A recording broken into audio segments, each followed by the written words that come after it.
Hello दोस्तों, मैं आज आप लोगों के सामने फर्स्ट सेमेस्टर बीकॉम की पुस्तक गद्य पुष्पा में जो कि है रेखा चित्र हरिया काका, जिसकी लेखिका है दीप्ति गुप्ता, उसके बारे में बताने जा रही हूँ। तो चलिए दोस्तों, पहले दीप्ति गुप्ता के बारे में जान लेते हैं। दीप्ति गुप्ता आगरा के विश्वविद्यालय में इन्होंने शिक्षा ग्रहण की थी और इन्होंने अमृतलाल नागर के उपन्यास से PhD कंप्लीट की है। और इनकी प्रमुख कृतियाँ हैं कि आपकी बहुत सी कहानियाँ हैं, कविताएं, रेखा चित्र और सामाजिक सरोकारों से लोकप्रिय पत्र पत्रिकाओं में प्रकाशित हुए हैं। तो हरिया काका का उद्देश्य बता रहे हैं कि हरिया काका जो है एक आम आदमी थे। अपनी सूझबूझ और ईमानदारी से बच्चों से स्नेह तथा परिवार के सदस्य के लिए भागदौड़ उन्हें बड़ा बना देती। हरिया काका में एक समर्पित इंसान छिपा हुआ है। तो चलिए दोस्तों, हरिया काका के रेखा चित्र लेते हैं।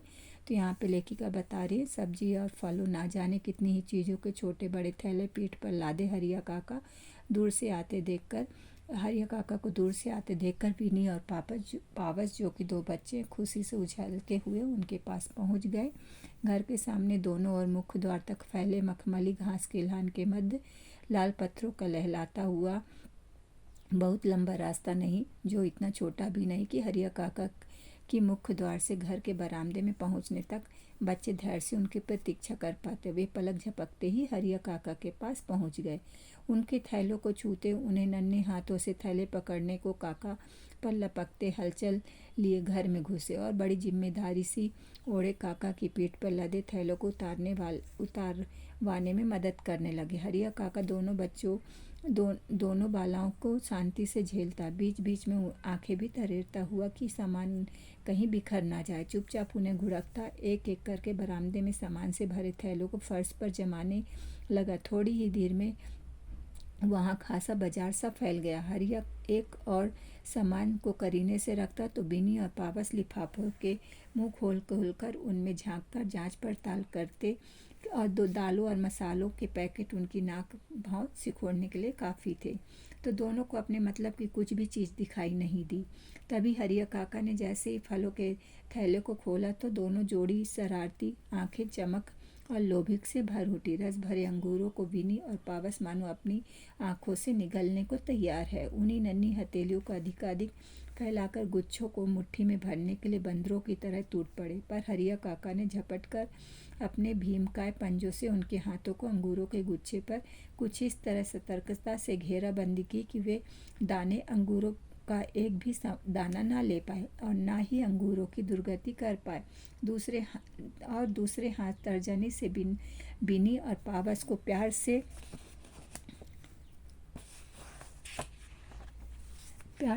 पाठ पढ़ाते हुए हरिया काका ने कहा, क्या सिखाया था माँ जी ने, क्या बताया था टीचर जी ने और क्या समझाया था?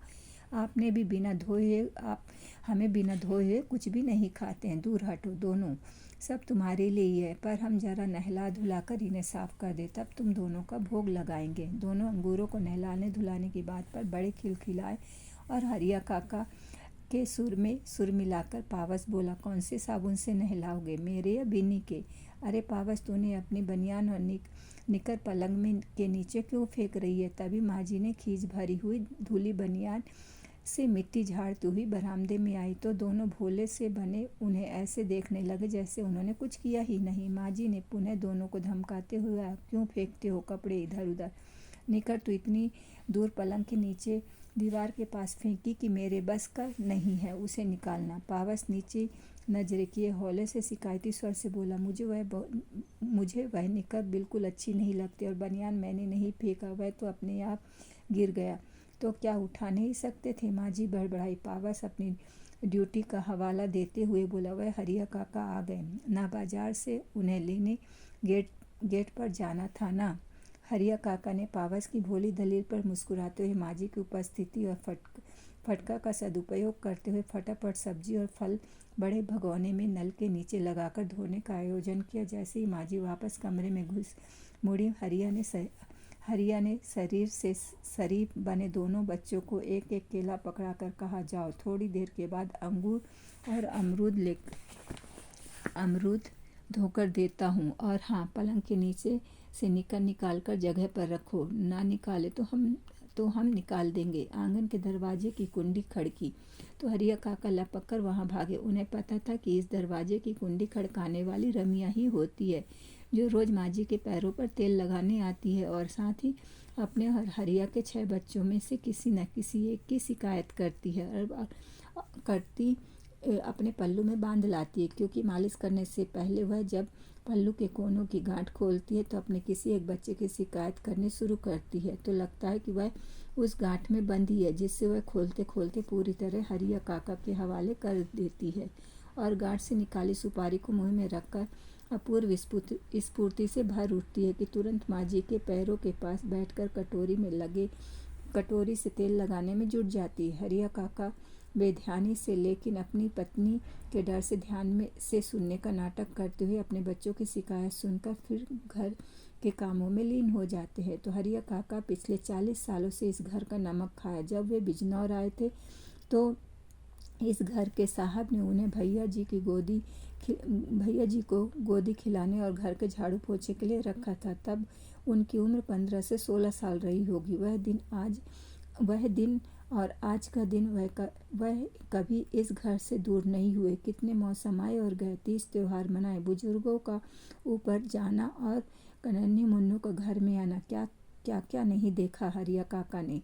वे तो मानो इस घर की जड़ों में से ऐसे समा गए कि उसकी शाखाओं प्रशाखाओं, फूलों पत्तों और कोपलों में उनके प्राण बसते हैं। बाबूजी, माँ जी, भैया जी, बहू रानी, उनके नन्हे मुन्ने सलोने बच्चों का सुख दुख सब उनका है।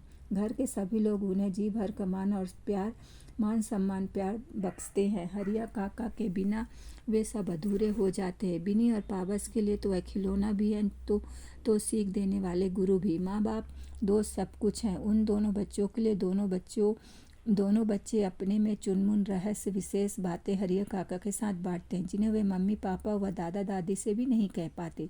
कभी कभी तो हरिया काका बिनी और पावस के लिए एक ऐसे महान अनुकरणीय हीरो बन जाते हैं जैसे कि उनसे काका को अपनी जान छुड़ाना मुश्किल हो जाता है। हरिया काका की तरह बैठना, उठना, चलना, यहाँ तक कि छुपाकर उनकी रोटी, प्याज और गुड़ भी उखड़ू बैठकर उन्हीं के अंदाज में खाना काका और घर वालों के लिए दुखदाई हो जाता। काका को बच्चों द्वारा रोटी हजम करवा कर जाना गवारा है, पर माँ जी और बहू रानी से उनकी शिकायत करना जरा भी गवारा नहीं। खाली चाय पीकर भूखे पेट बड़बड़ाते काम में लगे रहेंगे, पर मजाल है कि बच्चों के खिलाफ एक भी शब्द उनकी जुबान पर आ जाए। उन्हें जान से प्यारे हैं दोनों बच्चे ही नहीं, बच्चों के बाप भी। उन्हें भी तो उन्होंने संभाले फिरते थे। 2 साल के भैया जी की उंगली पकड़े पकड़े उन्हें घुमाना, घंटों उनके साथ खेलना, मस्त रहना। जमाना बीत गया तो बूढ़ियों को अपनी बाहों में खिलाया सुलाया। हरिया काका ने कभी तो हरिया काका को लगता है कि पिछले जन्मों का जरूर कोई रिश्ता है इस घर से।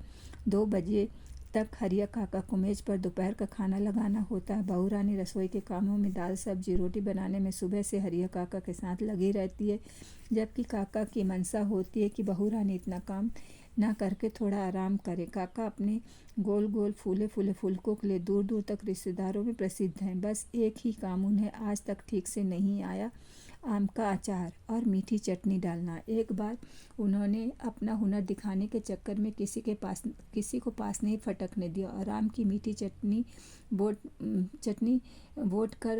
बोट भर कर डाली। आम कसने के से लेकर गुड़ और मसाले आदि डालकर पकाने तक सारा काम यज्ञ की तरह बड़ी सफाई से, बड़े दिल से स्वयं अकेले ही किया और सब कुछ होम भी कर बैठे, क्योंकि कुछ ही दिनों में वह चटनी फफूंद से भरकर उतरने लगी थी। तब उन्होंने तौबा कर ली। दोपहर के खाने के बाद काका 2-3 घंटे रामबाड़ी में अपने घर पर आराम करते थे। अपने बच्चों के साथ बैठने जाते। शाम को 5 बजे धीरे धीरे सुस्त चाल से आते। काका को देखकर बहू रानी अक्सर हंसती हुई कहती थी कि अम्मा जी देखिए तो जरा, हरिया काका चल रहे हैं या सो रहे हैं। यह बात तो 100% सही है कि हरिया काका शुरू से ही सुस्त किस्म के इंसान रहे हैं।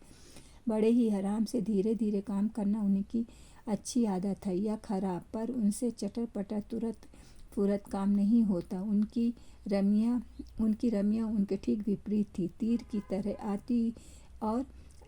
आती और जाती है और घंटों के काम मिनटों में कर हरिया काका की सुस्त चाल के लिए उन्हें 2-4 तीखी बातें कह उन्हें भुना कर चली जाती है। देन छत्र छत्र से ड्राइंग रूम से कुछ गिरने की आवाज़ आई।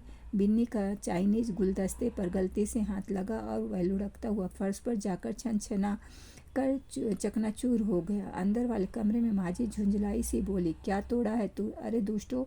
बहू रानी अपने कमरे से दौड़ी हुई ड्राइंग में आ गई तो उस अनमोल नाजुक गुलदस्ते चूर चूर हुआ देख एक पल को तो जैसे सदमा ग्रस्त हो गई। फिर गुस्से से बोली, यह कैसे गिरा? किसने तोड़ा? तुरंत हरिया काका नीचे निगाह कर अपराधी का स्वभाव ओढ़कर बोल उठे, बहू रानी हम मेज साफ कर रहे थे कि हमारा हाथ लग गया और संभालते संभालते भी नीचे गिर गया। बिनी पावस सहमे से कभी काका को, कभी टुकड़ों के विकीर्ण गुलदस्ते को, तो कभी गुलदस्ते के टूटने से अपनी माँ की टुकुर टुकुर देखे जा रहे हैं। काका का इतना बड़ा झूठ बोलना उनकी समझ से परे था, पर दोनों को और विशेष रूप से असली अपराधी बिनी को बड़ा अच्छा लगा कि काका ने डांट पड़ने और शायद एक दो चपत से भी उनकी रक्षा कर ली। वैसे डांट फटकार हरिया को भी पड़ी, माजी की और बहू रानी की भी, किंतु बड़े अनुपात में और बड़ी ही शालीनता से। बहू रानी के जाते ही काका ने बिनी को खामोश बैठे रहने का इशारा करके सारा काम समेटा। बिनी भी अति आज्ञाकारी बनी हुई अपने लटके पैरों को सोफे पर समेट कर बैठ गई। तभी चिंतनशील मुद्रा में बैठा पावस एकाएक लपक कर हरिया के पास जाकर उनके कान में होले से बोला, अगर मम्मी ने मुझसे पूछा तो मैं यही बोलूँगा कि गुलदस्ते पर बिन्नी का नहीं काका का हाथ लगा था। पावस की इस भोली उलझन पर मन ही मन हंसते हुए काका ने तुरंत आंखें फैलाकर उसे धमकाया कि चुप रहो, हमें झूठा बनवाओगे क्या? बड़े आए बिन्नी के हाथ की शिकायत करने वाले। ये तुम्हारा हाथ लग जाता तो क्या तुम तुरंत बता देते? बहन को डटवाओगे क्या? पावस भोलेपन से नकारात्मक सिर हिलाता काका की बातों को ध्यानपूर्वक मन में उतारता कांच के टुकड़ों को उठाने में मदद करने के लिए जैसे ही तत्पर हुआ, उसे काका की एक और घुड़की मिली। अब तुम अपना हाथ कटवाओगे, खून निकालोगे, हटो परे हटो। बड़े प्यार से काका की डांट खाकर दोनों बच्चे उसे बड़े श्रद्धा से देखने लगे, जैसे भक्तजन रक्षक भगवान को देखते हैं। आज जुड़वा भाई बहन का जन्मदिन है। बिनी पावस से 15 मिनट बड़ी है और अक्सर पावस को लड़ाई झगड़ा होने पर अपने 15 मिनट होने का एहसास कराया करते, किंतु 15 मिनट छोटा कभी उसका रौब नहीं खाता। सुबह से घर में चहल पहल और क्रियाकलापों का अनवरत सिलसिला चल रहा था। 9 बजे से हवन आरंभ होने पर तदंतर उनकी समाप्ति पर रिश्तेदार और अतिथियों को प्रसाद देते व जलपान कराते हमेशा की तरह हमेशा एक तो बज ही जाता। शाम को दोनों भाई बहन के दोस्तों की पार्टी का आयोजन है। हरिया काका मेहमानों को खिलाते पिलाते कमरे व बरामदे के कोने से बर्तन समेटते, उन्हें धोते पोछते बिना थके काम करने में पीले हैं। वे दोनों बच्चों के लिए भेंट लाए हैं, उसे तो वह शाम की पार्टी में ही देंगे।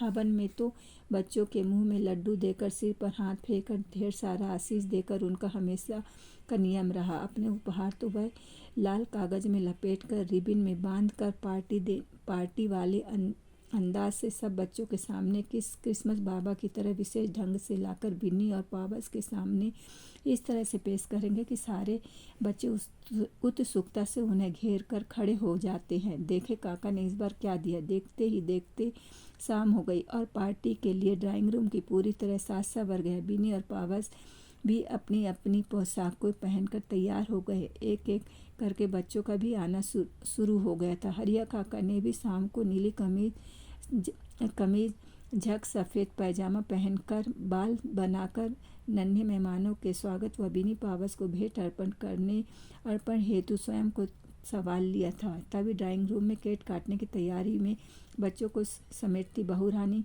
की पुकार सुनकर काका, माजी, बड़े साहब, भैया जी सभी कमरे में जा पहुँचे। बिनी और पावस ने समान जोश और शोर से मोमबत्तियों को फूंक मारी और 2 मोमबत्तियों की लौ को सफाई से दीपाते छोड़ अपने नन्हे हाथों से रिबन और गोटे से सजी छुरी से केक काटा, पर स्वयं जोर जोर से ताली बजाना शुरू कर दिया। उनकी मित्र सेना ने उनकी तालियों का अनुसरण करते हुए कमरे को हैप्पी बर्थडे की गूंज से भर दिया। माजी, बड़े साहब, बहू रानी, भैया जी ने बारी बारी से दोनों बच्चों को का मुख चूमते हुए सिर पर हाथ फेरकर ढेरों आशीष बरसाते हुए अपने उपहार दिए। फिर भी बिनी और पावस अपनी जगह से टस से मस नहीं। उनकी नज़र हरिया काका को उनकी भेंट के साथ खोजने में लग गई। काका भी उनसे पीछे नहीं थे। बड़े बड़े अनूठे ढंग से थाली में सजीला कपड़ा और फूल बिछाकर उनमें दो लाल पैकेट रखे।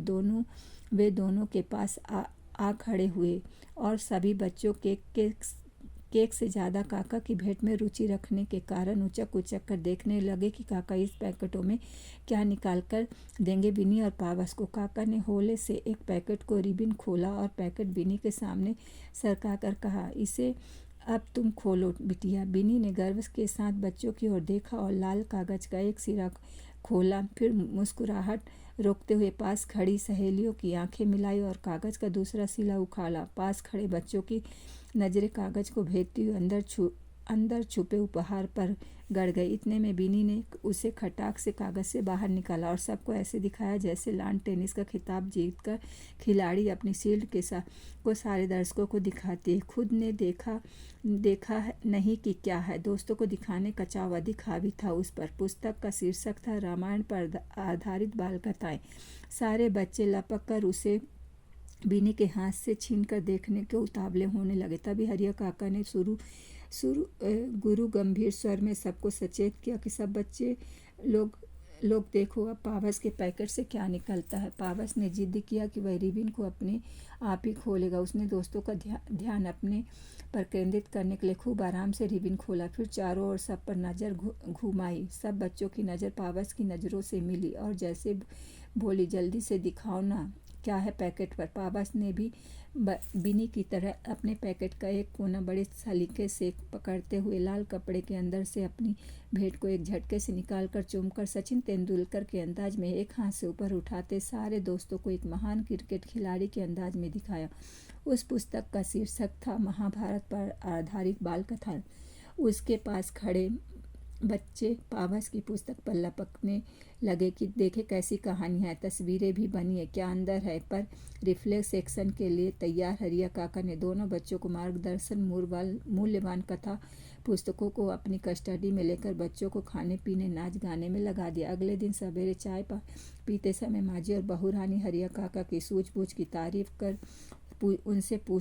उनसे पूछने लगी, तुम्हें बच्चों के लिए इतनी अच्छी भेंट का विचार कैसे सूझा। हरिया काका कुछ खुश होते कुछ लजाते अपने को काम में उलझाते बोले, अरे हमें कौन सुझाएगा, ये दोनों शरारती बच्चे हमारी सूझबूझ है।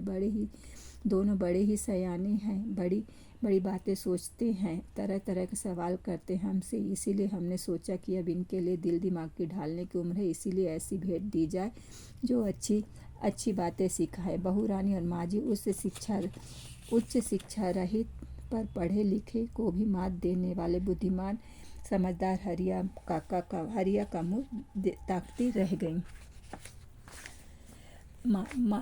माली छुट्टी पर गया था। बगीचे में आम और कटहल लदे थे। माली आए तो उन्हें तुड़वाकर कुछ मिलने वालों के घर और कुछ बाकी बाजार में सवेरे नीलामी करा दी जाए। पर ना जाने वह 7 दिन बीत जाने पर भी क्यों नहीं आई। इसलिए हरिया काका को बड़े साहब ने भैया जी का आदेश मिला कि वह अगले दिन सवेरे 6 बजे आम और कटहल तुड़वाकर बाजार में देकर आए। वह सुनते ही काका का दिमाग सटक गया। वे दबी दबी आवाज़ में बुदबुदाने लगे, क्या हम माली हैं। वह गैर जिम्मेदार मक्का नंबर 1 काम के बखत ना जाने कहाँ गायब हो गया। अब उसका काम भी हम पर ही आन पड़ा। कल को कहेंगे कि जमादार नहीं आया, उसका काम भी हरिया तुम ही कर लो। गुस्से में भरा हरिया रात का काम निपटा कर चला गया। माजी बहू रानी सब ने उसके तने तेवर भांप लिए थे। जाते जाते हरिया ने माजी से बोला, सवेरे सवेरे आँख खुली तो हम आएंगे, वरना देखी जाएगी। सवेरा हुआ तो क्या देखा कि हरिया काका तड़के 4 बजे से लगी लेकर आम और कटहल तोड़ने में जो लगे, 6 बजे तक सानियों को लाकर उनके टोकरों में आम और कटहल भरकर मंडी में बेच भी आए।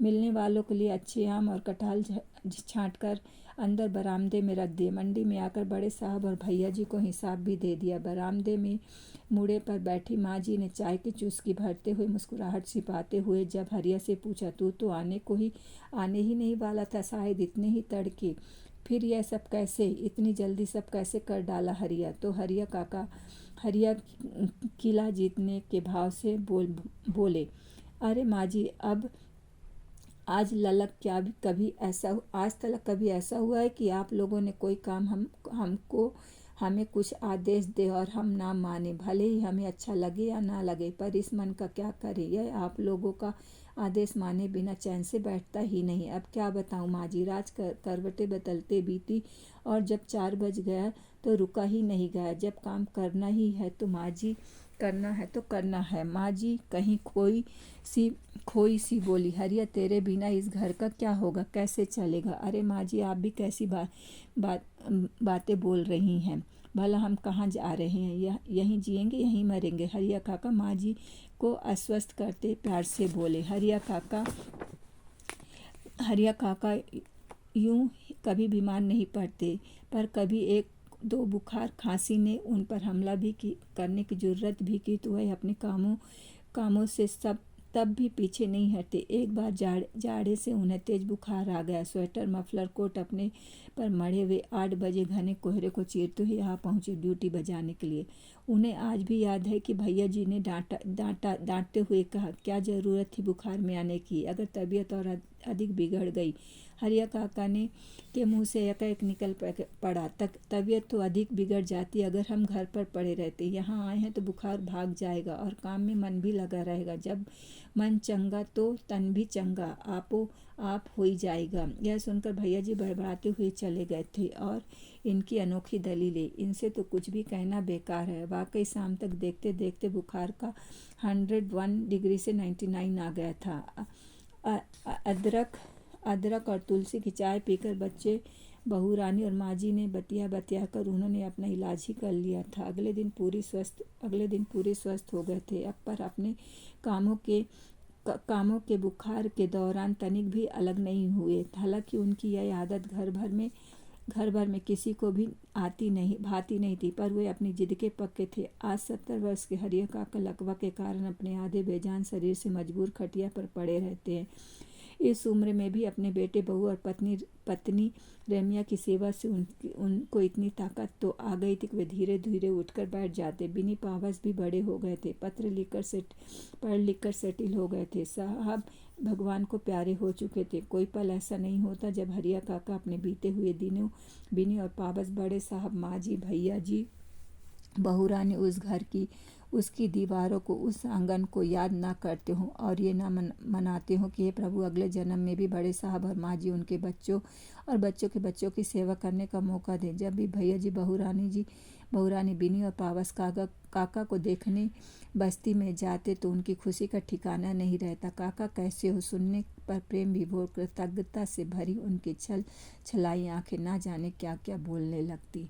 तो दोस्तों, यहाँ तक था आपका हरिया काका। बच्चों से बहुत प्यार करते थे, अपने मालिक के लिए उन्होंने सब कुछ समर्पित कर दिया था। कैसी लगी आपको ये रेखा चित्र दोस्तों, कमेंट्स करिएगा ज़रूर, लाइक करिए और सब्सक्राइब करिए। धन्यवाद।